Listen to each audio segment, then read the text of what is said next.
Hey, what's up mga kaballers? Maligayang pagbabalik sa aking channel. Halina't pag-usapan natin ang balitang Warriors. Pirma pa ng bagong player. Malupit talaga to, si Mike Dunleavy Jr.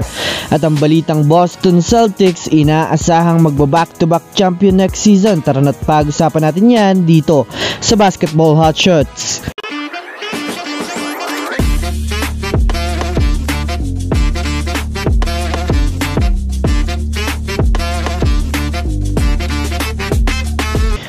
Una nga muna tayong dumako mga kaballers sa balitang magba-back-to-back champion nga daw mga kaballers ang Boston Celtics next season. Well, alam naman nga po natin sa ngayon mga kaballers na kompleto pa rin ang championship lineup mga kaballers ng Boston Celtics. Nang mga nakaraan nga po mga kaballers ay may nadagdag pa nga po sa kanilang lineup mga kaballers. Si Lonnie Walker IV na masasabi nating maraming naniniwala na mga Boston Celtics fans mga kaballers na malaki ang maitutulong nito sa Boston Celtics bilang bench player. Ayon nga po mga kaballers sa naging pahayag ng dati nilang superstar na si Paul Pierce na ngayon ay isa ng ganap na NBA analyst.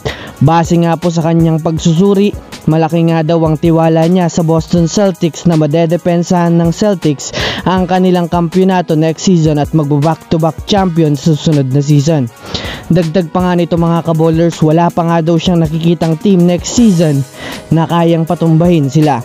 Bukod nga po dyan mga kaballers, pati ang ESPN ay naniniwala mga kaballers na magagawa nga po nila muling manguna sa Eastern Conference. Ano sa tingin nyo mga kaballers? I-comment nyo na yan sa ibaba. Samantala, dumako naman tayo mga kaballers sa balitang pagpirma mga kaballers ng Warriors sa kanilang bagong player ngayon. Well, naibalita nga po mga kaballers ng mga NBA analyst ang mainit na pagkuha kay Davis Bertans ng Golden State Warriors. Sa kasalukuyan nga po mga kaballers, ang kontrata pa lang nga po mga kaballers na pinirmahan ni Davis Bertans sa Warriors ay ang pakikipag-workout sa kanilang team. Pero ayon nga po mga kaballers sa inilabas na balita patungkol sa sistema ng Warriors, sinabi nga po nito mga kaballers na maghahanda na nga daw mga kaballers si Davis Bertans na maglaro sa Warriors, kaya posibleng ito na rin naman nga po mga kaballers ang target ng Warriors ngayon.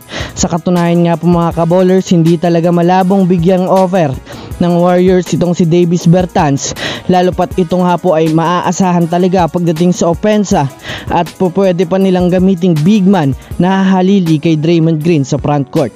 Kaya masasabi nating anytime ngayon o bukas o mga susunod na araw magdedesisyon na nga po ang Warriors sa ipapakitang performance ni Davis Bertans sa kanilang trainings. Kaya abangan natin ito mga kaballers. So yun lamang mga kaballers, yan lang naman ang pag-uusapan natin ngayon. Pindutin na ang subscribe and hit nyo na rin ang notification bell para sa mga susunod na updates sa mundo ng basketball. Again, this is Basketball Hotshots. Thanks for watching.